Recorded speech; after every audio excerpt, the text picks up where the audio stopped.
Communism starts as a doctrine, as far as I can see. By the way, there's a great book on it, a marvelously written book. Famous book by Norman Cohn called Pursuit of the Millennium.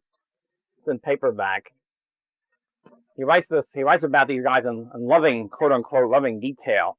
He obviously has the proper attitude of contempt and hatred, sardonic hatred. Pursuit of the Millennium.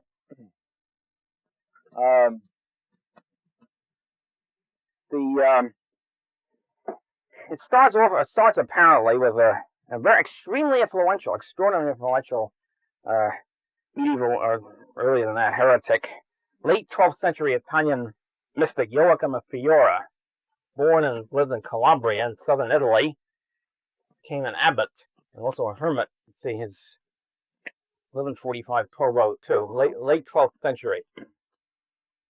The thing about Joachim of Fiore, you have to realize he's not just a lone nut.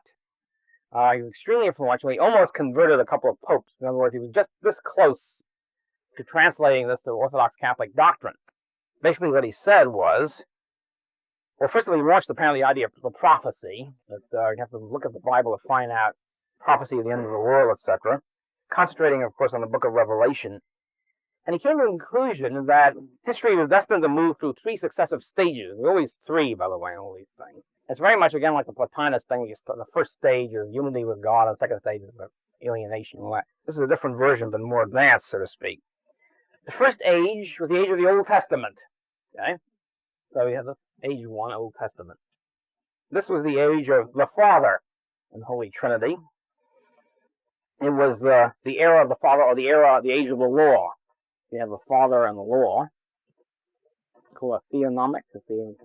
Also ruled by fear and servitude. The second age, ushered in by Jesus, was the age of the Son. Okay, so this is the New Testament, the age of the Son. Christian era, which is the age of faith and submission. And then there's coming inevitably and soon the third age. And this is always the age to watch out for, the age of the Holy Spirit. This is when all hell breaks loose, so to speak. The age of the Holy Spirit. The era of perfect joy, love, and freedom, and the end of human history. And, of course, the era of perfect joy and freedom is also the end of property. And nobody has any property, nobody works. See, when you envision the kingdom of God on earth, very few people thought about working. It's never part of anybody's real utopian vision. So nobody works. Norman Cohn puts it, paraphrasing Joachim of Fiore, the world will become, quote, one vast monastery in which all men will be contemplative monks, wrapped continuously in mystical ecstasy until the day of the last judgment, unquote. Now, the interesting thing, the reason why this would, quote, work, unquote, that's the first thing you talk about a communist utopia, is who works, how do they allocate economic resources and all that stuff, who does all these things. The answer is they don't have to do any of it because all men would be pure spirit. The body would have withered away or disappeared. It's everybody's pure spirit. If you're pure spirit, you have to worry about economics. You have to worry about labor, property, food. All these things disappear. Everybody's pure spirit chanting praise to God. So that sort of solved the economic problem. There ain't no economic problem because there's no bodies. Okay. Unfortunately, the other communists that came later, Marx, for example, obviously did not believe in pure spirit, and so he faced the economic problem, which Joachim avoided. So I guess you have the whole thing, the whole pre-Marxist, so to speak, era. The first age is the age of primitive communism, and then you have the second age, the age of the Son, is the age of class conflict and class separation, and then finally you have the realm of perfect freedom, total communism, and no division of labor in the end of human history. You don't have to have any labor at all, obviously. As with many Chiliasts or messianic types, Joachim was sure the date of the advent of the third age, the final age, was going to be soon but not too soon. He didn't make the mistake of the Millerites and saying it's going to be October 22nd, 1844. So it'll be about 50 years from now.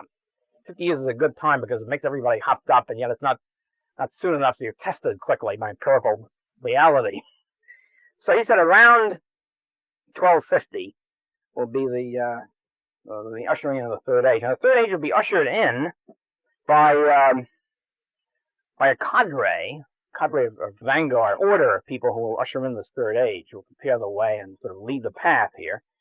And when the Franciscan movement, Franciscan order started around this early 13th, the rigorous Franciscan, the rigorous wing I mentioned this last night, the anti-property wing or the pro-property wing, many of them felt that they were the Fiore, they were the Joachimites. They're the people destined to usher in the final age. A new ingredient comes into this whole witch's brew, and I call it that.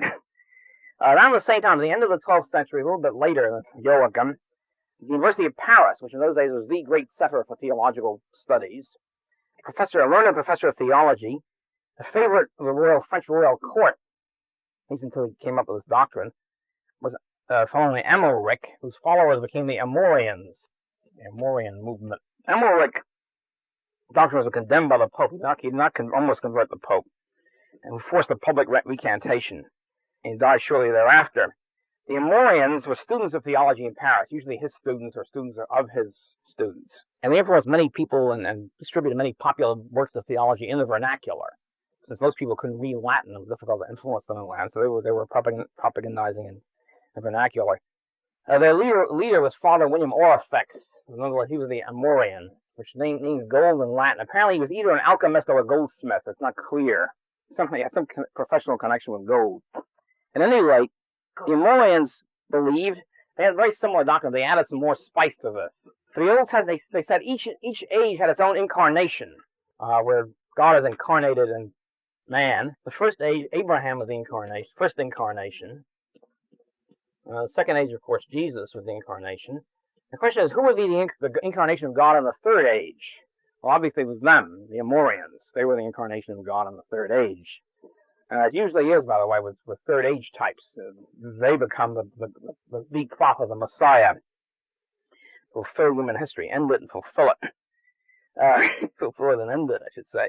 So they consider themselves a new incarnation. In other words, they proclaim themselves as living gods, the embodiment of the Holy Spirit. And of course, they start off as a divine elite, but eventually everybody will become, actually after various tribulations or whatever, everybody will become the Holy Spirit, living gods. And current period, they were the only ones, they were the elect. Okay, in the early 14th century, 100 years later, there comes another group, various groups who were sort of decentralized, continuing this tradition called the Brethren of the Free Spirit. The Amorians, by the way, were wiped out. The Amorians are mostly wiped out. But anyway, it continues on. Bubbles underneath. The Germans call Luftmenschen. In other words, people of the wind. They're sort of like hippie types of wandering around. No fixed abode. No fixed need of support. Brethren of the Free Spirit. A whole bunch of Brethren of the Free Spirit. And they added another important ingredient. The ingredient which we mentioned with Plotinus. The reabsorption into God on the final stage. Now, we have the communism stuff, and then you have the reabsorption, the final unity. They also added a new elitist twist, namely that the Brethren of the Free Spirit had two types of people, of their brethren. The crude in spirit, who would have to die first, and the glorious minority, namely themselves in the leadership, who was subtle in spirit, who could and did become reabsorbed and therefore living gods in their own lifetime. In other words, they already had their own individual reabsorption, and therefore they would be eternal and gods. This minority was, of course, the brethren themselves and their leadership, who achieved the status of divinity by years of training, self-torture, visions, and so forth and so on. Became perfect gods and more perfect and more godlike than even Christ himself, you see, because Christ was back in the second stage. They're in the final stage. They're even more divine. And they also proclaim themselves greater than God himself. For example, a group of female free spirits at Schweidnitz in Germany claimed to be able to dominate the Holy Trinity, such that they could ride it as in a saddle. And one of the women declared, when God created all things, I created all things with him. I'm more than God. Anyway, also, of course, along with this, being living gods, we have an extreme form of the antinomian heresy, namely that some people are gods and it's impossible for them to sin. Anything they do can't be sin by definition, because they're already divine. And whatever they do is necessarily moral and perfect. And of course, the free spirits, like other antinomians, attempted to demonstrate their freedom from sin by doing all sorts of sinful things. And there's a catch with the free spirits. Only minorities, I said, were divine. These were the leadership of the free spirits. The rank and file was destined to become God. They were striving to make it. They'll make it eventually. And there was only one sin for all these people. In other words, all other sins are out because they're living gods and so forth and so on. For example, Nicholas of Basel, who's one of the top free spirits, had his own cult. So the rank and file is only one sin ever. That's disobeying Nicholas of Basel. Right? Because Nicholas of Basel is God. That's it. Any disobedience before the sinful should be met by immediate punishment. So each disciple took an oath of absolute obedience to Nicholas of Basel being a living God. This is, I guess, true of most of the other free-spiriters. So in return, every member of the Nicholas of Basel group took an oath of complete obedience to Nicholas of Basel, in return for which he granted them freedom from all sin, since he was God. It was a neatly packaged circle. And what about the rest of the mankind outside the cult? So their role was to be exploited, used and exploited by the elect. And so along with this became an assault on the institution of private property. In other words, to them, communism was essentially theft. In other words, the idea was the elect could steal property money from anybody because they were the elect. They were divine, and therefore, for them, communism essentially meant everybody, your goods are my goods. So as the Bishop of Strasbourg summed it up, 1317, summed up their doctrine, they believe that all things are common once they conclude that theft is lawful for them. For them, of course. I think other people stealing from them, they wouldn't look on very benignly. For example, Johann Hartmann was a free spirit adept from Erfurt in Germany, said the truly free man is king and lord of all creatures. All things belong to him, and he has the right to use whatever pleases him. If anyone tries to prevent him, the free man may kill him and take his goods. So, free man being one of the elect. And one of the favorite sayings of the brother of the free spirit was, whatever the eye sees and covets, let the hand grasp. The great moral theory. Then we have, in the early 15th century, we have the final ingredient for all this, was the extreme wing of the Taborite movement, which is itself the left wing or the radical wing of the Hussite movement, which bubbled up in Bohemia. So a pre-Protestant group in 15th century Czechia, I guess the way to describe it, which blended, by the way, a religious struggle against the Catholic Church, nationality, Czechs versus German, class, artisans versus the patricians. So it's sort of a blend of all three of these things, the Taborite movement. The extreme wing of the Taborites added to this, they adopted all this stuff, added something else. The divine duty to exterminate all heretics, which means everybody except themselves. For the last days are coming soon, the final days, and the elect must go out and stamp out sin by exterminating all sinners. The easiest way to stamp out sin, of course, is exterminate the sinners, which means all non-Taborites at the very least.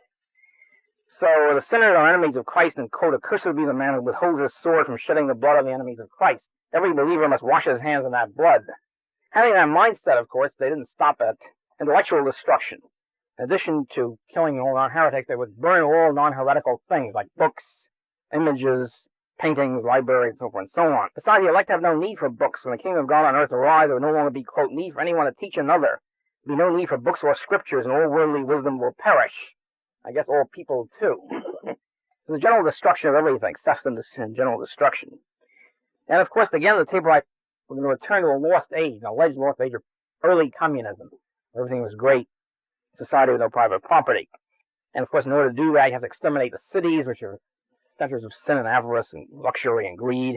Merchants, the landlords, and virtually everybody else. And after the elected established a communist kingdom of God on earth in Bohemia by revolutionary means, it would then spread it to the rest of the world. Now Bohemia, today Bohemia, tomorrow the world. In addition to that, they were very consistent in communism. This is true, by the way, in communists in general, which has sort of been dropped out of the literature. Also, communism with women, personal bodies. The Taborite preachers, left-wing preachers, taught that everything would be common, including wives, there'd be no marriage, etc., etc. They found that the first things, the Hussite revolution breaks out in 1419. In the same year, the left-wing Taborites got together and captured a town called Usti in northern Bohemia. They renamed it Tabor, which I guess means Jesus in the Mount of Olives or something, right? There's some biblical, the New Testament reference with Tabor. And they renamed this town Tabor, and they installed Taborite communism, so to speak.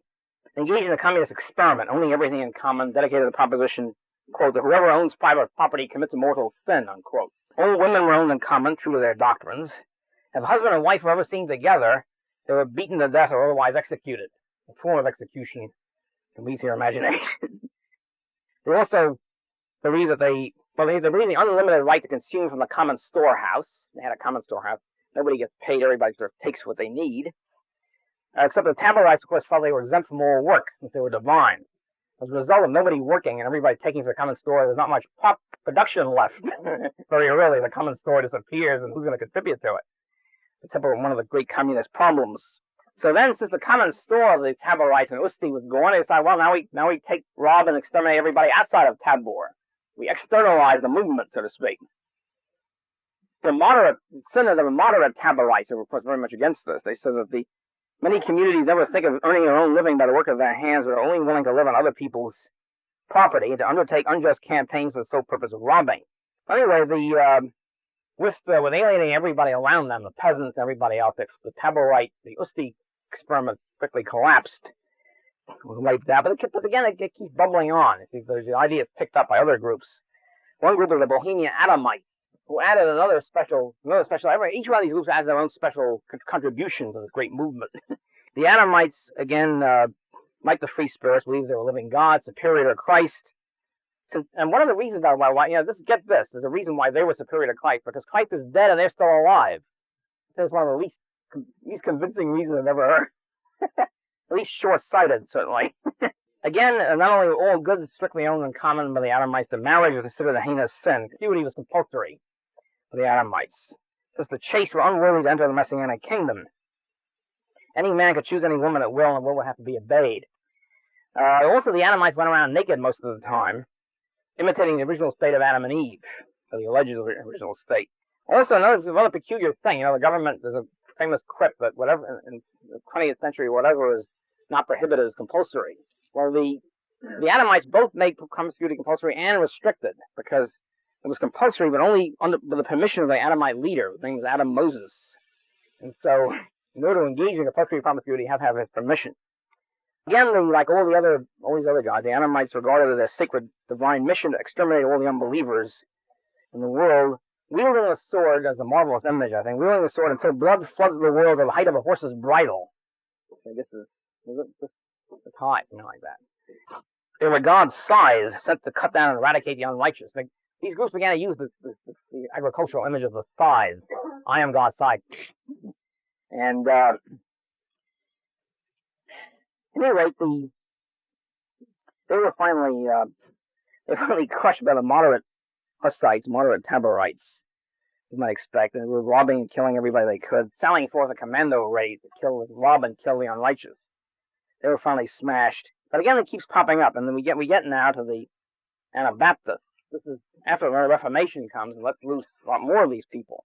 I could easily spend the rest of the hour talking about the Anabaptists, but it's rich in rich in narrative and examples. It really starts with Thomas Münster, who was a first coercive Anabaptist or communist Anabaptist, Muntzer with an umlaut, who starts off as a young priest and then becomes a Lutheran, who's quite learned in the scriptures and the writing of the German mystics. Becomes a Lutheran as soon as Luther launches the Reformation in 1520. He's there. And Luther recommends him for one of the top pastorates. He then continues on. As a matter of fact, he meets a Bohemian, one of the Bohemian, who'd been influenced by the old Bohemian movement, a weaver named Nicholas Storch, and Storch converts him to the old Taborite doctrine. And Münster picks it up and says, okay, I'm the prophet. And he goes from one city in Germany to another, usually getting kicked out, but getting more and more followers. And one time, it's kind of funny, kind of amusing, he goes to Czechia, the heartland. I've got to meet the Czechs, and he starts preaching to them. Unfortunately, he didn't know Czech, and they didn't know German. So it was a kind of a preaching failure. you might imagine. At any rate, but he keeps finding more and more support, goes to more and more towns, gets kicked out, forms a revolutionary organization called the League of the Elect. It's kind of one interesting thing. The Duke is kind of interested, heard about this guy preaching Münster, and he goes to listen to him. The Duke is the brother of the Prince of the King of Saxony. And the Duke seems like a real dimwit to me, because he's preaching his doctrine, and he lays it all out. He tells the Duke and the princes have an obligation to go exterminate the unrighteous. And then he says, if they don't do it, if the princes fail in this divine obligation, then we will have to rise up. As he puts it, the sword shall be taken from them. If they resist, let them be slaughtered without mercy. In other words, then we will rise up and slaughter all the princes and dukes.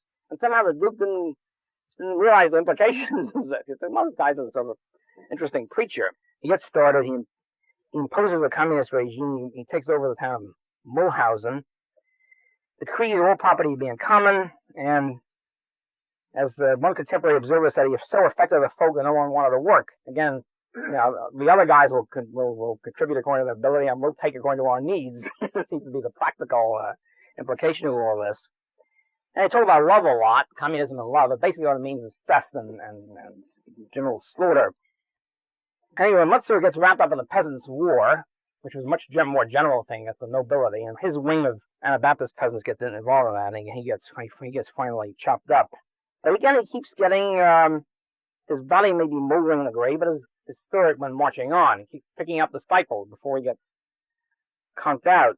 By the way, one of the things that Münster did is he was marching with the peasants, and here the princes and the landgraves had a huge number of cavalry and artillery, had a lot of firepower. The peasants had practically nothing, had no arms.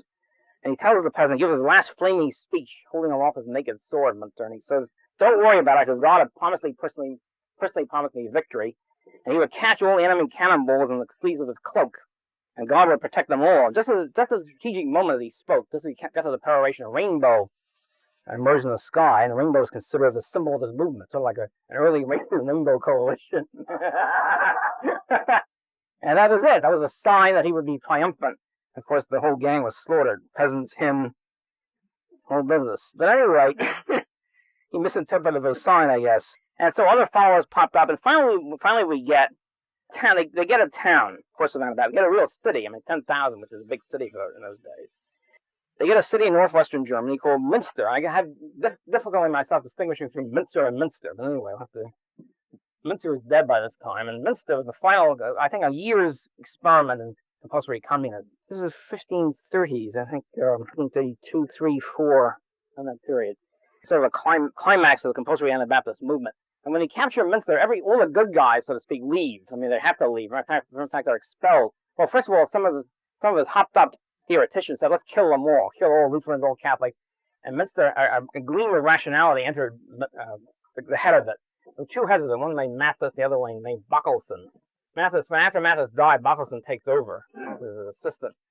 Bakunin is also known in history as Jan of Leyden, also called himself King Bakunin. Anyway, so rationality takes over among these people. Like, no, we won't kill them all. It might anger some of everybody else in Germany and Europe. Let's just drive them out. They expel them in the middle of a snowstorm, forcing them to leave all their clothes, property, and money behind. Very reminiscent of the Cambodian Pol Pot regime in Cambodia. Just compulsory expulsion during a snowstorm.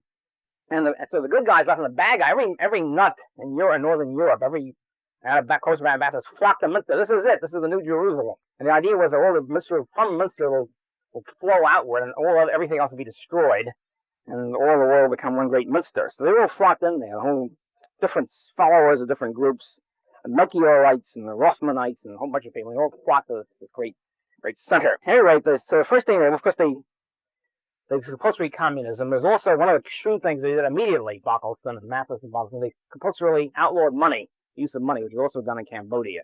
But the best way to get control over a population is to outlaw money. In other words, they confiscated all the money. From then on, anything which you received by the ration in kind of the beloved elect, in the name of equality. It's all equality for it, but some are more equal than others, as we well know. And the elect were running everything. The elect decides who gets how much food and whatever. It's about imagining the situation, because you can't really have total totalitarianism unless you abolish money and the state then provides you with every, according to their wisdom and largesse and benevolence, right? The money, by the way, is all confiscated and used for Bakunin and his cadre to buy stuff in the outside world. So first they expel any Catholic, Lutherans, or whatever else was around. There's also, for a while, this compulsory marriage of only the elect, and then there was a little bit of a rebellion against that. So they finally said, okay, we're swung to the other side. About 3 months, we can move from compulsory marriage to compulsory promiscuity for everybody.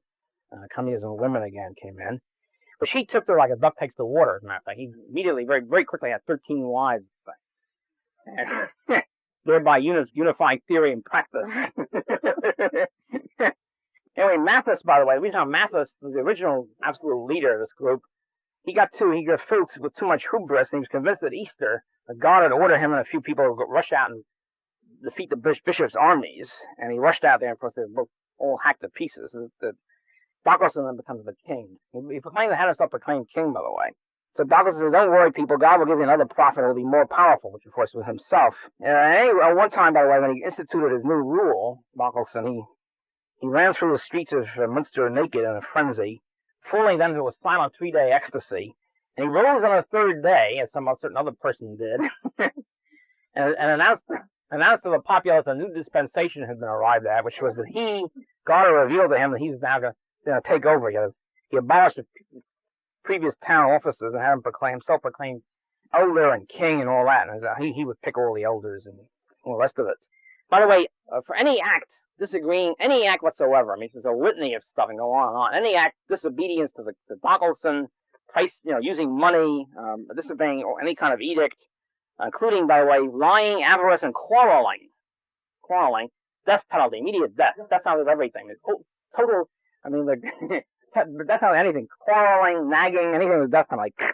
So the great age of capital punishment. There's also compulsory polygamy because most of the men had left, leaving the wives and children behind. So it was about 3-to-1 ratio of women and men at Münster at the time. So compulsory polygamy was at least technologically feasible.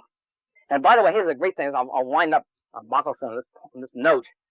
He starts with equality and poverty and all that. He winds up with he takes all the confiscated money, transforms it into gold and jewelry, and he and his court, he and his queen and his nobles, as they call themselves, the elect, all luxury, fantastic luxury stuff, living in fantastic luxury while everybody else was literally starving, totally desperate.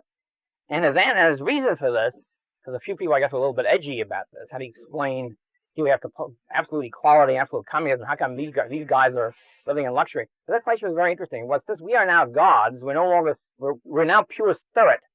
Therefore, none of this means anything to us. We've risen above pure material objects. So we're not really enjoying it or whatever. If you can buy that one, I got a Brooklyn Bridge up there to sell you too. So at any rate, as a long last, the bishop and everybody, the siege was, although it lasted until the very end, it was only betrayed by a few informers. And he finally got into the town and slaughtered, of course, the whole Bakelson movement. Not too much ado. So that was the end of compulsory communist experiments. The thing they have to remember is that left liberal historians and Marxist historians dealing with this issue, how do they react to these people? I mean, any rational person would react in total horror to the Bakelsonian movement. Or they love them. They're great people. Why do they love them? Well, one, they were communists. No question about that. They believe in communism. They carried on. Two, there was a mass movement, a popular movement of the people. No question about that either. Most of these people were real life's losers. No question about the fact there's a lower class movement, a working class movement, peasant movement, whatever you want to call it, and as Marx would have called, should have called a lumpen proletariat movement marginal types, and it was communist movement. Therefore, it's great. It's really kind of interesting to read left-wing historians talking about these people. They love them. So setting stage for the rest of the history. Communism again pops up again. This sort of discredited compulsory communism and Anabaptism for most people by this time. It pops up in the French Revolution, just before the French Revolution. Things are being overturned in general. We have a secularized version of this.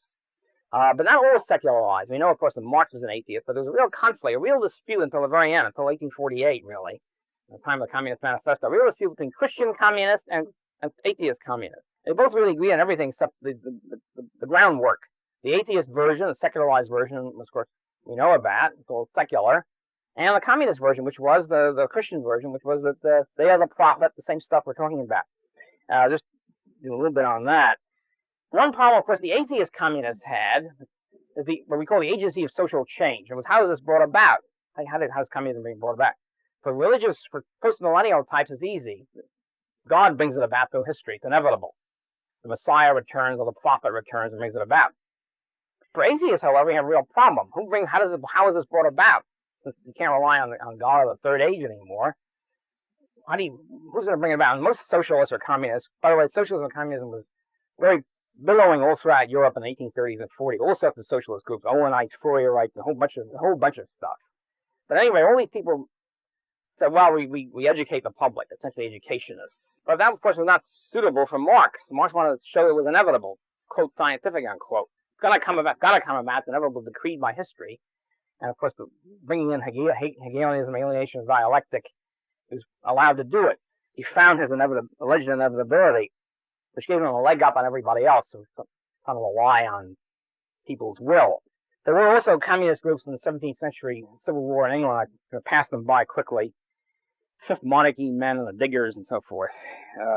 And the two big philosophic communists, so to speak, before the French Revolution, Mably and Morelly. Mably was a aristocrat, and interestingly enough, the brother of the great laissez-faire utility theorist, Condillac, name was Mably de Condillac or something. Mably was an aristocrat, of course, and spent most of his time, he wrote, I guess, 1709 to 85. He wrote in the 1750s, I believe. And he wrote a lot of stuff. As Alexander Gray. By the way, when we get to socialism, there's a whole bunch of books I could recommend. One of the great works is by Alexander Gray, witty, perceptive, sardonic, full of socialist tradition. He's also very good on Ricardo and so forth. Another book, two books. One is called Development of Economic Thought, which is a short book by Gray, which deals very well with Smith, Ricardo, etc., and a larger book called The Socialist Tradition. He wrote from 1930s to 50s. So what he says about Mably he says Mably's works are, quote, deplorably numerous and extensive, unquote. Extremely prolific, tangled kind of stuff. He wrote his collected works. It was very popular, though, at the time. Collected works range from 12 to 26 volumes, depending on the edition, which came out in 4 different editions after he died. In other words, he died in 1785. By this time, the French Revolution was coming out. With 4 different editions of 30-volume work. It's extremely popular. Anyway, Mably believed was an egalitarian. He believed that all men are perfectly equal and uniform. All men are one and the same everywhere, totally uniform. He professed to discern this large truth and laws of nature. And he advocated communism. His problem was, of course, the problem who does the work. Or as it used to be said in my day, who brings, under socialism, who carries out the garbage. If companies own the common, each person is equal, who's going to contribute to the common store? He had some solutions to it. One solution, by the way, which was quite prominent in the New Left period. For those who did recognize the economic problem, that is, you tighten your belt, you reduce your desires and wants. So there's a big gap. If communism is producing very little, you just desire less. Sort of a mystical or Indian solution or whatever, Buddhist solution. It's not a solution that appeals to me, I'll tell you that. The other solution was the solution of Mably. He went through logically all these possible solutions of the economic problem under communism. They, of course, did not talk about the calculation debate. That was, of course, Mises' contribution much later. Another one was, well, we give them ribbons or medals. This is the Che Guevara, Mao Zedong solution. You don't give them more money because everybody's equal. We give them a lot of ribbons. Hero of the Socialist Revolution medal, things like that. That would provide the incentive to do the work. Got a quote from Alexander Gray, magnificent critique of this. He says, the idea of the world may find its driving force in a birthday honors list. That was the king's birthday honors list. Giving the king, if necessary, 365 official birthdays in the year. It occurs with pathetic frequency in the more utopian forms of socialist literature, although perhaps few are so badly bitten with the notion as is Mably. So Mably calls them distinctions. You give higher, bigger medals for more work and so forth. And Gray said, but obviously if any were wise or depraved enough to say that they preferred indolence to a ribbon, there would be many such. They would have to be allowed to continue to lead idle lives, sponging on their neighbors. Perhaps some who at last attained the ribbon might burst into a blaze of laziness, in order they might without distraction savor the pleasure which accompanied this consideration. Mably's world, in short, is one which is expected that work will be done by all, without intermission, in the hope of a distinction to come, or in gratitude for a distinction already received. He then goes on to say that as you hand out more and more distinctions, the value of each distinction becomes less. Every third guy down the block has a medal. What good is it? And then he says, further he says, Mably does not say how or by whom his distinctions are to be conferred. It is assumed that always is assumed, says Gray, that there will be universal and unquestioning belief that the fountain of honor has sprayed its refreshing waters on all the most deserving and are none but the most deserving. This naively innocent faith does not exist in the world as we know, nor is it likely to exist in any earthly paradise that many may imagine. And so then he says, a general or a civil servant kept waiting unduly in the queue for the night of the bath may find his youthful ardor replaced by the sourness of hope deferred and zeal may flag. In other words, you might start resenting the fact that this guy down the block's got his ribbon, I ain't got my ribbon, the hell with it. And Mably, of course, does not consider these natural human traits. Anyway, but at bottom, Mably was a realist, and he said it's not going to work. He said, I love communism. Basically, he said there's no hope for its victory because they won't be able to, man is not good enough to solve this problem, to be a new socialist man, as the Marxists would later say. So he's basically a pessimist, and therefore not really inspire or stimulate the revolutionary communist movement. On the other hand, he had Morelly, we don't know his first name, an unknown figure, writing in 1755, and a Frenchman who, again, a work that went into 5 editions in a few years. Morelly was an optimist. No, we can't establish. Man will be good enough to establish communism. Because man, this is, of course, a Rousseauan or vulgar Rousseauization thing. All men are good and beautiful and benevolent, will work hard as direction and so forth. Only institutions are evil, especially, of course, the institution of private property. how you can have institutions created by good men, how they can be evil. It's something none of these guys ever talk about. Inner contradiction. So for Morelly, the administration of the communist utopia would also be easy. And this is the beginning by way of Lenin's famous statement, all you have to do to administer resources is be a record keeper. You know, with Lenin, you don't need entrepreneurs, you don't need allocators, all you have to do is sort of list stuff, like a bookkeeper. And Morelly, I guess, originated this idea. Well, you just have a minister of labor, and he just enumerates everything, lists things and lists persons, and that's it, that's all you need. But then he says, being a pessimist on human nature, even though an alleged optimist, is chiefly prepared to employ brutally coercive methods to keep all of its so-called good citizens in line. He recognizes the fact that most of these good people are not going to do the proper amount of work. And so coercion comes in very, very heavily with Morelly. There's no private property, of course. Every person will be maintained and employed by the public. Every man will be forced to work and contribute to the public storehouse, work according to his talents. Marriages are compulsory. Once again, we have this whole thing, compulsory personal life. Children will be brought up not only communally, but absolutely identically in food, clothing, and training. That just seems, of course, that all people are identical before you can really do this. All nurses, all governesses, whatever, are all identical. And also, no differences in doctrine will be tolerated. Philosophical and religious doctrine is absolutely prescribed. No difference is tolerated. Children not to be corrupted by any, quote, fable, story, or ridiculous fictions, unquote. No fairy tale, no fiction at all. The fiction might be unfound. All trade or barter is forbidden by inviolable law. All buildings are to be the same. It goes in this whole architectural thing. Everybody's got to live in the same barracks, grouped in equal block. All clothing to be made out of the same fabric, etc., etc. All occupations assigned by the state. Anybody attempting to change these laws will all be sacred and inviolable, forever, eternal. Anybody trying to change them or advocating changing them is to be isolated and incarcerated for life. Again, I'm going to quote Gray as a sort of summing up, talking about all these guys, Mably, Morelly, and all the socialist communist utopias, including Marxism. It says, viewing them as a group, you have here writers who set out to describe the ideal state and to reveal its functioning through ideal institutions. And in all cases, we're sure there never was such a happy population. Yet, in fact, no utopia has ever been described in which any sane man, without any conditions, consent to live, if he could possibly escape. During the French Revolution, the Babeuf movement comes now a key thing as an organized movement to achieve, a revolutionary communist movement to achieve these ideals. Caius Gracchus Babeuf, The Conspiracy of the Equals. By the way, and all this stuff is an exciting book on the history of the movement and socialist movements and their interconnections and ramifications. He's not totally sound in all the theories he's talking about, but he's excellent on history of all these. He has footnotes in about 8 different languages. At James Billington, called The Fire on the Minds of Men. Huge book, massive work, and he shows how each of these people influence each other and pops up in different places and sets up a revolutionary movement, and excellent stuff, and some very obscure but important communist characters in the 1830s and 40s. Babeuf, as I say, was an organized leader. Like Babeuf was the organizer, or Lenin, so to speak, of this movement during the French Revolution, 1790-93, that whole period. Perfect equality, perfect communism, etc., etc. Abolition of property, communal storehouses, all the rest of it. And by the way, there'd be a cadre of superiors, but they'd have to be running everything, obviously, in an equal setup, he admits. Everybody's controlled from birth to death. And he's very strong on punishments. All the punishments were described in loving detail about what can be done to the dissenters and heretics and people who disobey orders. All meals will be eaten in public in every commune.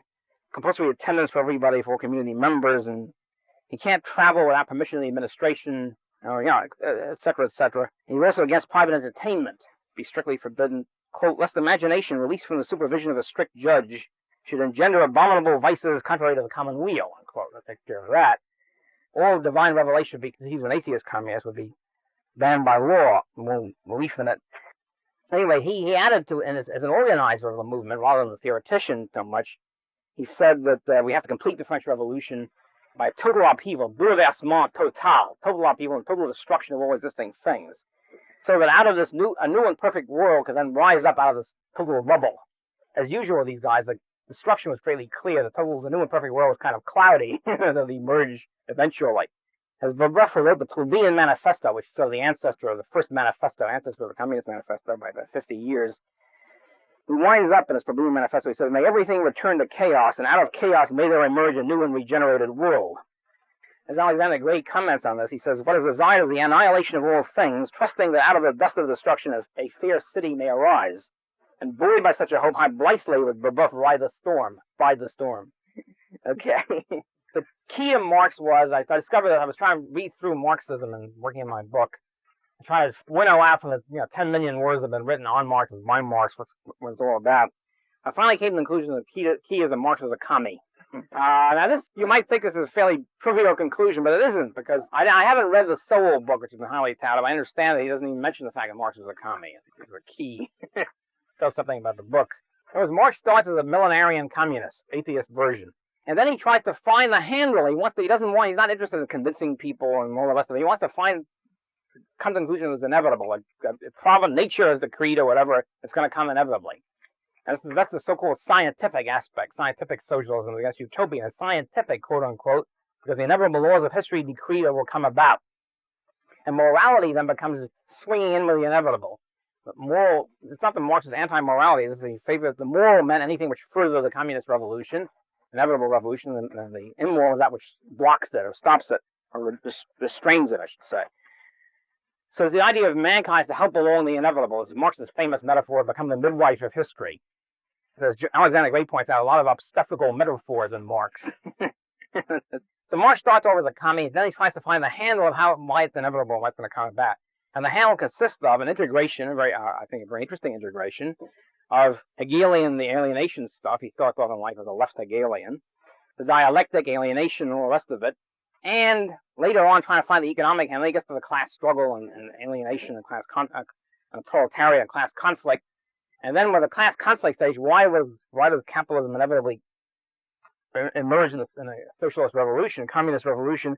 And then reliever theory of value comes in very late in this thing as part of a handle and theory of crisis and all that, the impoverishment of the proletariat, to show why it is that the proletariat will rise up and smash the capitalist class. One thing, capitalists become fewer and fewer, and workers become larger and larger, and then it becomes fairly easy to do it. The key was that he was a communist, and his vision was how do you achieve ultimate communism. And the interesting thing is that Marx didn't publish the economic and philosophical manuscripts of 1844, much of this was in, did not get published in his lifetime. And also Engels didn't publish it. Engels lived on for 12 years or so after Marx and tried to publish Das Kapital, Capital, which was also unfinished. He never published this stuff. In fact, it never got published until, I think, 1930s. And so Marxism grew up in Europe not knowing anything about the communist stuff, about so-called humanist aspects of Marx or Hegelian aspects. Kautsky, who became Engels' anointed leading disciple, Karl Kautsky in Germany, didn't know that Marx had any moral theory at all. He just thought that Marx was scientific and an economist and tried to bring in some morality, I think Darwin or something like that. He didn't know anything about this. So the question is, why did Marx and Engels suppress the publication of this material, the so-called early Marx, the humanist? Humanist, I think he said it was a certain amount of sardonic aspect to it. And we'll see, I think, why it's true, because I don't think anybody would have bought it. Not too many communists or proletarians would have bought the whole package if they knew about it. After the humanist stuff came out in the 1930s, etc., and Marxists began to look at it, then it became sort of a conflict between the so-called humanist Marxists. By that time, the labor theory of value was becoming discredited. Very few Marxists now believe in labor theory of values. Even Joan Robinson and people like that have abandoned it. And then they started latching on to the alleged humanist early Marx. Alienation, all this sounds very trendy, etc. Not quite realizing that's even more totalitarian than the so-called scientific economist Marx, or maybe realizing it. At any rate, and so there was a split. The Althusser and Sweezy and these people said, no, the early stuff was irrelevant. He wasn't really a humanist. Basically, there was only one Marx, and the one Marx was pretty monstrous. And it's a combination of the communist vision, the humanist vision, plus the later stuff, the economic stuff, which is essentially trying to find a route toward the inevitable communist. Books on all this. I will suggest one of them, which I think is a brilliant work by Robert C. Tucker, called Philosophy and Myth in Karl Marx. It deals with the communist part and how Marx arrived at it, and the Hegelianism and so forth and so on. There's some other pretty good stuff. Bruce Maslish, of all people, who's sort of a Freudian psychobabble historian, has a very good book on the meaning of Karl Marx. Came out a year or two ago. But I'm going to start even earlier with Karl Marx. I think it's just as important, which has been neglected even by Tucker. There's some of this. It's not realized that early Marx, before the humanist before the economic philosophical manuscript, before even the official communism in 1843-44, Marx begins life as a Christian messianic Christian. This has been totally overlooked. And we all know that Marx was Jewish descent, and his father converted to Lutheranism, a sort of very modest form of Lutheranism, as a sort of compulsory conversion shortly before Marx was born. But what was not been realized that Marx in high school was a Christian, dedicated Christian of some sort, and also his school graduation essay in high school in 1835 was on an assigned topic that he was quite ardent about, called the union of the faithful with Christ. And in this union, and he talks about, I think, certain hints of the Hegelian messianic stuff, of the unity of the blob. He talks about the mystical necessity for union with Christ to end God's rejection of man. This is already not really Orthodox Christian, as far as I'm concerned. It's really the beginning of this whole alienation reunion stuff. Very early. In other words, he was 17 years old at that point. He also wrote in the late 30s and early 40s while he was a student at the University of Berlin, I'm learning about Hegel. He also wrote some poems, which I think is very revealing. I really think that they sort of foreshadow Marx's broad system. Poems have not been stressed by historians. Mably talks about it, and Robert Payne in his book, The Young Karl Marx, talks about them. I'm going to read you a couple of stanzas from the poems, and I think they're very significant. The basic emphasis in these poems was usually it's been dismissed by historians as well, just romantic trash or whatever. I don't think it's so trash. I think it's really pretty revealing. Basic themes of these early Marxian poems were: one, megalomania, the desire of Marx for total omnipotence, and two, hatred of God for being greater than he is, basically. In other words, for creating the world that he didn't. And again, therefore, for the destruction of the universe. So I'll quote you a few things. This is from this poem, Feelings. The hatred of God and creation. For example, he said, I hate all the gods. Anyway, in the poem Feelings has the following two stanzas. Worlds I would destroy forever, since I can create no world. Since my call they notice never. Heaven I would comprehend, I would draw the world to me. Loving, hating, I intend that my stars shine brilliantly. And by the way, Bakunin, who was a communist anarchist at the time, I think it's important here to retort Bakunin to Voltaire. Voltaire's famous phrase, Voltaire was a skeptical atheist, I guess. There's a difference between militant atheist and skeptical atheist. And Marx was a militant atheist, as was Bakunin. Voltaire's famous phrase was, if God did not exist, it would be necessary to create him. Bakunin's retort to that, I think, is even more interesting and revelatory. Namely, if God did exist, it would be necessary to destroy him. I think you should ponder that for a minute. I think that's behind much of militant atheism. And anyway, particularly interesting is poetic drama called Ulanem, which Marx wrote. The hero is Ulanem, and Ulanem has a soliloquy in which he pours out his hatred for the universe. I shall howl gigantic curses on mankind, as it is having no purpose save to happen, to be ruined, so that there should be something to ruin. If there is a something which devours, I'll leap within it, and I bring the world to ruins. The world which bulks between me and the abyss, I will smash to pieces with my enduring curses. I'll throw my arms around its harsh reality. Embracing me, the world will dumbly pass away, and then sink down to utter nothingness, perish with no existence. That would be really living. It's an interesting inner contradiction, as the Marxists would say. You really live and destroy the whole world. The leaden world holds us fast, and we are chained, shattered, empty, frightened, eternally chained to this marble block of being, and we are the apes of a cold god. And finally, my final phrase here is in a poem called The Fiddler.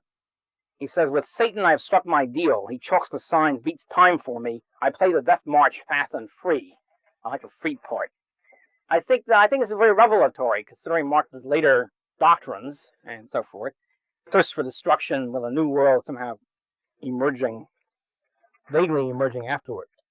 Just one other quote on communism before we leave it, on the idea of unity of all people, unity of God, etc. I mentioned Chesterton's critique of Annie Besant last night, and I found that Annie Besant was a Fabian socialist and a theosophist, sort of a neo-Buddhist.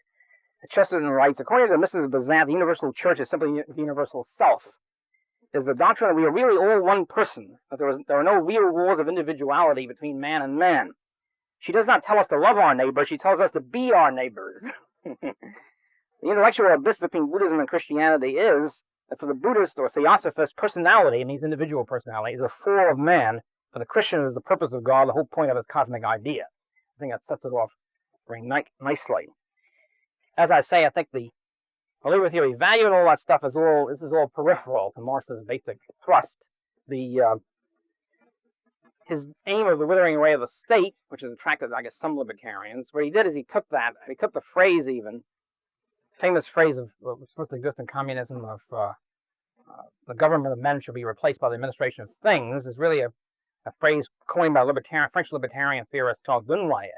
They were talking about the withering away of the state into a laissez-faire world, a market world, in which there will be no government, just administration of things. And there it makes sense. It makes no sense. One of the reasons it makes no sense in the communist version of it is because instead of having private ownership, you have communal ownership. So some kind of communist makes some decision for allocation of resources. Of course, he assumes in communism there'll be superabundance if you have to really worry about it. If there isn't superabundance, then somebody's got to allocate. And the whole world then allocates some resources in some way. And of course, what you inevitably have is a group of people calling themselves representatives of the proletariat or whatever, actually doing the allocating. You're back to exploitation man by man, etc. So once you assume a one world communal collective ownership, you don't really wither away the state, although you can call it the People's Statistical Bureau and not a state. This is, by the way, what Colonel Gaddafi does in Libya. People don't really know it. According to Colonel Gaddafi, there is no government in Libya, and there's only a People's Statistical Bureau and a People's Statistical Congress. Okay. You can call the thing anything you want, but the state under any other name will smell as lousily. Another key thing of Marx's vision of communism, you can't leave without that. The key thing about communism, there is no division of labor. The division of labor is smashed. Alienation is the division of labor. It's the key part of alienation. The unity of man with man means everybody does everything. Everybody's sort of all-around dilettante. And Marx's famous phrase in the Critique of the Gotha program, everybody will spend 2 hours in the morning, being an artist, another 2 hours working in the field, another 2 hours doing this and becoming a critic, another 2 hours. And that life is sort of one big dilettante paradise. He said the cattle will be reared for 2 hours in the evening, to which Alexander Gray retorts the cattle might have to have some objection to that. Casual rearing 2 hours in the evening. So the division of labor has been the key to the concept of communism, the end of the division of labor. One of the reasons, I really can't leave this, one of the reasons why Marx did not publish any of this stuff, and Engels didn't either, is because Marx admitted, I found this really interesting and surprising, after the proletarian revolution, the great marvelous proletarian revolution, communism comes in two stages, not just the socialist and communist stage, which is the Stalinist vulgarizing of it. The first stage, the dictatorship of the proletariat, is what he calls raw communism. This is before you get the higher communism, the ultimate communism, with its communal ownership, everybody's happy, and so forth and so on. And in raw communism, his description of raw communism is pretty horrifying. In other words, it'd be difficult, I think, to inspire a proletarian communist movement. So the first stage is raw communism, which he says is inevitable. He says that raw communism will be the acme of human greed and envy. He says everything the anti-communists talk about when they talk about communism. Envy run rampant, theft, universal destruction, and so forth and so on. And he says that about raw communism, so it's egalitarian, and envy will run rampant. And again, you have communism women coming in. He says in the same way as women is to abandon marriage for general prostitution, in other words, universal prostitution, so the whole world of wealth, that is the objective being of man, is to abandon the relation of exclusive marriage with a private property owner for the relation of general prostitution with the community. And he said it's really a monstrous setup. The personality of man will be negated. As he says, general envy, constituting itself as power, is the disguise in which greed reestablishes itself and satisfies itself, etc., etc. But then, his description of a communist world, at least the first stage, is just as horrifying as any anti-communist description of it. But then you see what happens is, with the Aufhebung, the magic dialectic, it's suddenly transcendent, and bingo, you get into the world of pure communism and harmony and all that. I think it's very... I don't think anybody's going to sort of commit their lives to raw communism, and I think that's one of the reasons why he and Engels never published it. At any rate, so there's no division of labor, and in the world of Joachim of Fiore and everybody's pure spirit, you can sort of see how it might work. It would not work in a world of where bodies are around as an economic problem. By the way, Paul Craig Roberts, before he became a supply sider, wrote two very good books on this, Alienation and Marxism and something else. He describes key to alienation being eradication and division of labor. That's the key to one of Marx's goals. And what happens is when communists took over in Russia, as Roberts points out, they try to establish war communism, eliminate money and so forth and so on, so-called war communism, try to establish it. It didn't work. And Lenin, being a supreme pragmatist, said, step back, fellows, and then reestablish capitalism during the 1920s. Well, I'll say one thing about the theory of value here before I leave Marx. If you read Das Kapital, first volume, forget it. I mean, there's all the contradictions between first and third volume and all that. Just read the first volume, first 3 pages will tell you all. He starts off by saying price products exchange at certain prices. Okay? What determines these prices? What determines these values? And he says, well, what is it? First of all, he says values are equal. Okay? The first mistake. Since the price of something is equal to something else, since the Wonder Bread costs $1.09 a loaf, this means that somehow the loaf and the bread are an equal value. The bread and the money are equal value, or something else is $1.09 a loaf, or $1.09 that's equal value. So he immediately says there's an equality of value.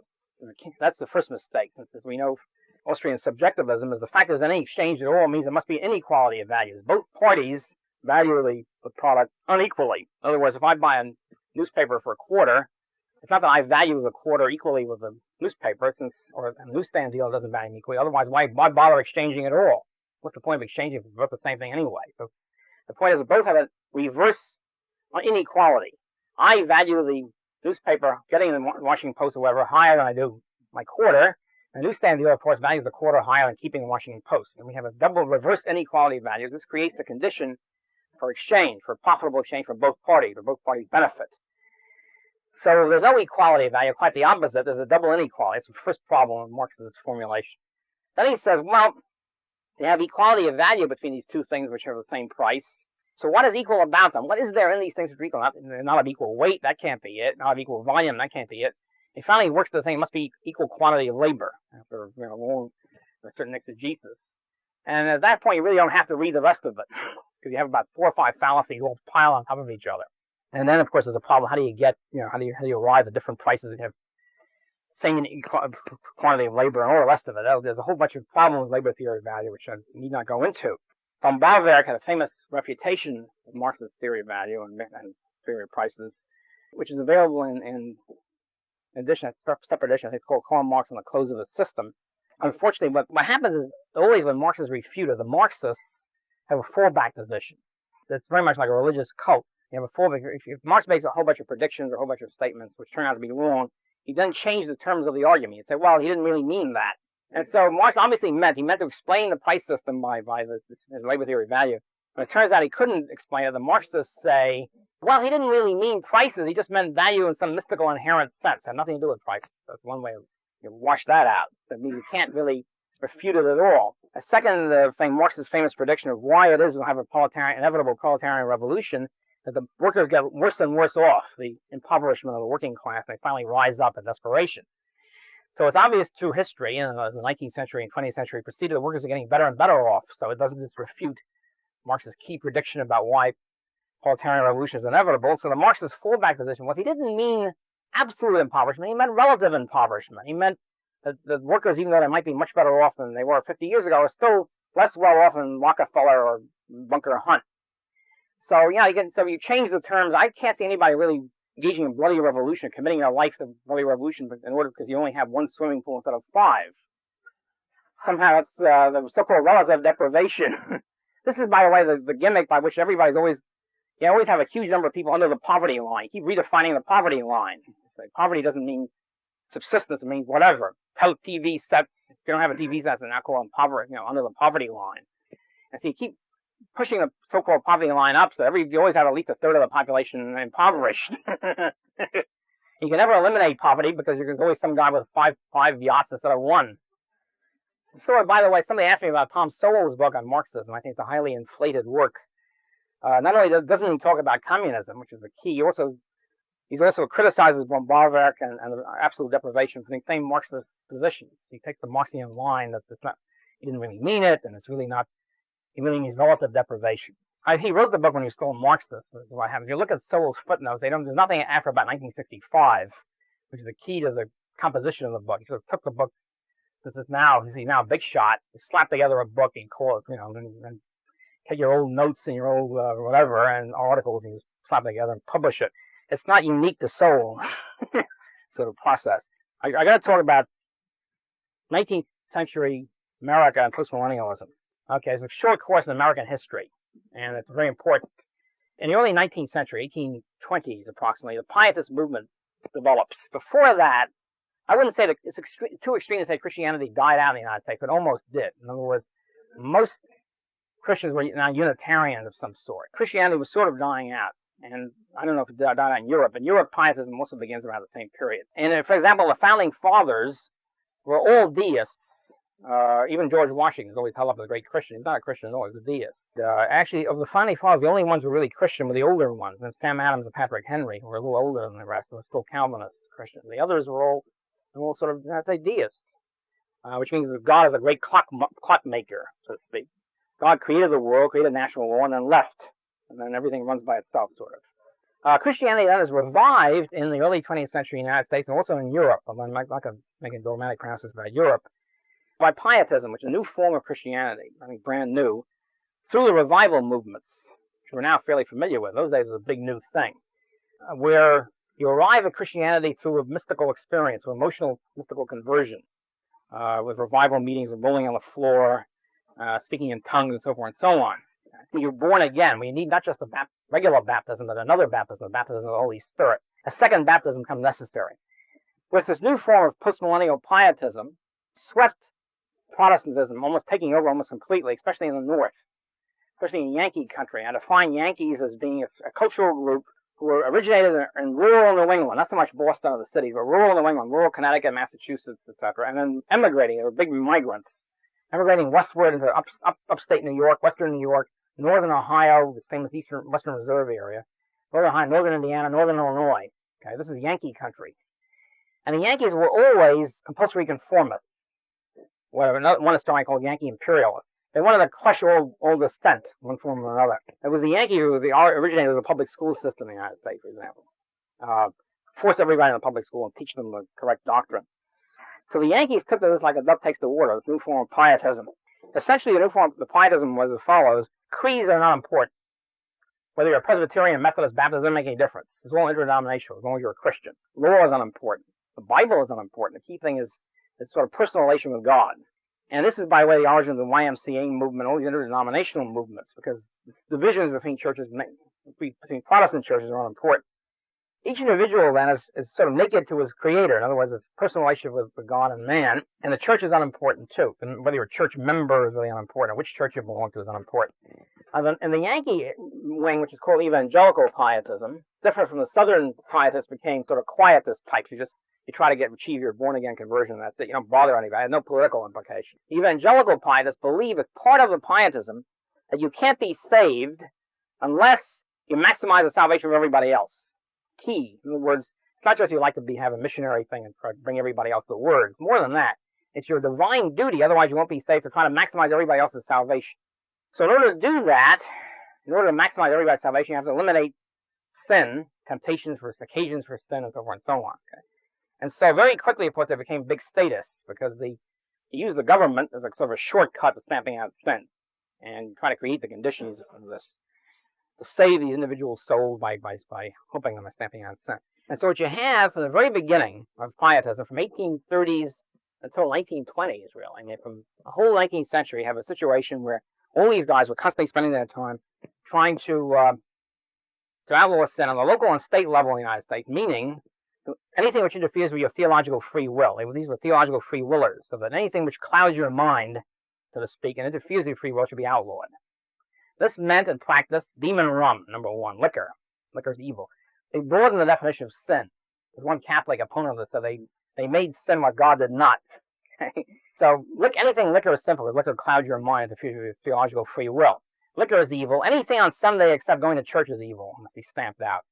So drinking liquor on Sunday is how the ultimate evil. It's like a double whammy. Okay? There's nothing more sinful than drinking liquor on Sunday. And the third thing, of course, is the Roman Catholic Church, where everybody's enslaved, or agents of the Vatican, and the Pope is the Antichrist. So the idea is to stamp out liquor, stamp out Sunday activities, and stamp out Catholicism. Now, they couldn't stamp out Catholicism exactly correctly constitutionally. They tried their best. They had to restrict Catholic immigration in various ways. And once they said, well, the adult Catholics are doomed. But you get the kids. The famous cry of the Pietists was, Christianize the Catholics. And the way you do it is you get the kids in the public school system, prevent parochial schools, outlaw parochial schools, get the kids in the public school system, and then Protestantize them, or pietize them. And so the whole public school system, the real thrust of the public school system was pietists, was Protestant pietists. All these guys I've hated for years, like Horace Mann, always the whole public school movement, their real motivation was pietist. They wanted to get these, I want to crush the Catholics and the Lutherans, who were the German Lutherans in particular, who were formalists or liturgical Christians. And you get them by getting the kids in the public schools and Protestantizing them. In many cases, in many jurisdictions in the United States, for example, you could not be a public school teacher unless you were a Protestant church member. This is going on the local and state level for 100 years. What happens is that the Catholics, as they come to the United States, and the German Lutherans that come to the United States, are horrified. First of all, the Germans, both Lutheran and Catholic, have a marvelous custom, charming custom. After going to church on Sunday, the whole family repairs to a beer garden with a brass band and so forth. And here they are sitting in a beer garden, minding their own business. These Watt fanatics descend upon them. Sin, double sin, crush, kill. So this conflict is going on at local state level for 100 years. I mean, these guys are hopped up. So what you have then is the party system that develops in the United States until 1896. From 1830 to 1896, the political party system is a one-to-one correlation between pietists versus liturgicals. In other words, those who believe the church is the importance for salvation is the church, joining the church, obeying the law, the sacraments, or whatever. Right? There's total conflict here. The liturgicals consist of Catholics, German Lutherans, and old-style Calvinists, by the way. Those who were left, who hated the revival movement and the pietists, became allied with the Catholics. And so what you have a political party system with a one-to-one correlation. The Whig Party and then the Republican Party was straight pietists. And the Democrat Party was liturgical, and never the twain met. And so what you have is a total fantastic ideological conflict between Republicans and Democrats. Everybody hating each other's guts. I mean, there were no independent voters, no floating vote. No Democrat would ever vote Republican, vice versa. What they do is, if your guy wasn't militant enough, he just didn't vote. He just stayed home. And usually elections are very close, and so the idea in the campaigns is not to sell out to appeal to the alleged independent vote. The idea is to be as militant as possible to get your guy to vote. And so in the campaigns, the politicians were even more hardcore than they were the rest of the time. So it must have been a wonderful world to live in.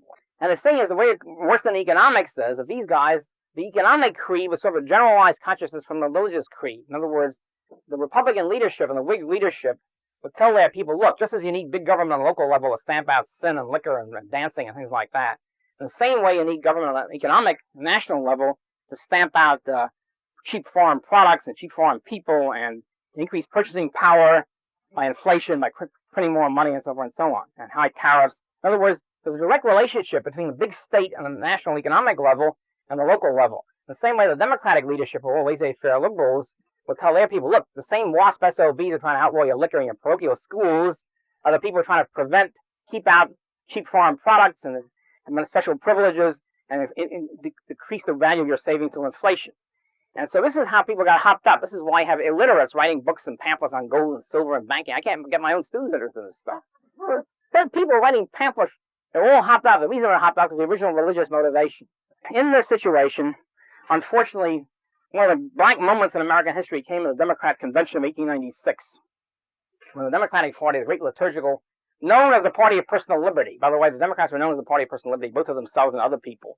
The Republicans were known as the Party of Great Moral Ideas. And so the Democrats in 1896 were taken over by the extreme pietists, one of the cataclysmic events. By various reasons, by that time the South, which is always, of course, Democrats since the Civil War, the South had become, Southern pietism was transformed into prohibitionism and evangelicalism, which it had not been before.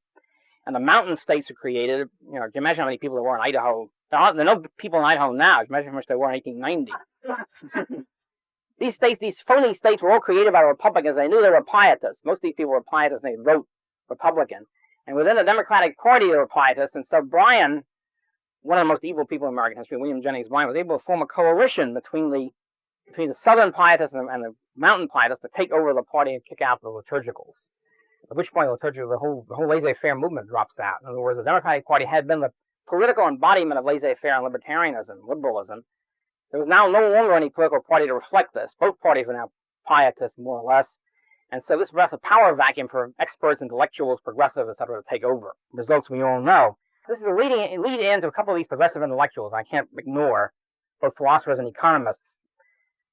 The progressive movement was a pure pietist movement. As a matter of fact, everybody whom I detest was involved in this thing. The Progressive Party Convention, for example, 1912, which was not the only progressive movement. They were the extreme versions. Teddy Roosevelt, who was an old-time progressive, began his career as police commissioner in New York, smashing saloons. In this group consisted of the following people, Progressive Convention. Morgan Partners, who were extremely important. I can't get into all that. Morgan Partners, J.P. Morgan Partners, pietist ministers, social workers, intellectuals, economists, political scientists, social workers, shrinks. I mean, almost everybody can think I was involved in this thing. Roosevelt's acceptance speech was called a confession of faith, and in his speech was punctuated by hymn singing, pietist hymns, follow, follow, follow Jesus, where they substituted the word Roosevelt for the word Jesus. Amen. And finally, Roosevelt wound up by famous peroration by saying, "We stand at Armageddon, we battle for the Lord." So it was fantastic religious pietist imagery here.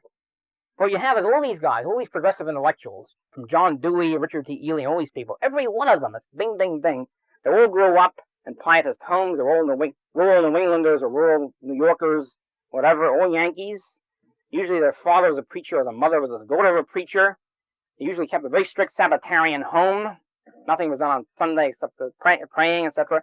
And they wind up, they have the post-millennial pietism, the gradual sense, not the sense of killing everybody immediately, which we talked about before, but the gradually, sort of evolutionary, where the government takes over and the government becomes God's major instrument. There's a great phrase which Ely repeats, and all these guys repeat. Ely was the founder of the American Economic Association, by the way, a very progressive statist intellectual. The phrase is, government is God's major instrument of redemption. Through government, through statism, through crushing liquor and bringing about equality and statism and government regulation and everything, the kingdom of God on earth is established gradually. And by the way, Ely thought it was going to be pretty fast. It wasn't so damn gradual. He thought about, in his lifetime perhaps, the kingdom of God on earth will be established by this method. Now, John Dewey, of course, is a classic example of atheist or secular humanist. Is little known to the fact that at the beginning of his life, he was a Christian post-millennial pietist. In the 1890s, he taught at the University of Michigan. He was pushing Christian sociology, etc., and talked in these terms. They see it was very easy for these guys to become secularist. After all, they said, well, we have the kingdom of God on earth, we'll establish through government. Pretty soon, God sort of drops out. I mean, you got the government, why worry about God? You have a sort of gradual secularization, but post-millennials sort of die out. By 1920, they're all died out because they all become straight people we know and love, social gospel ministers and all the rest of it. I mean, people were essentially non-theists.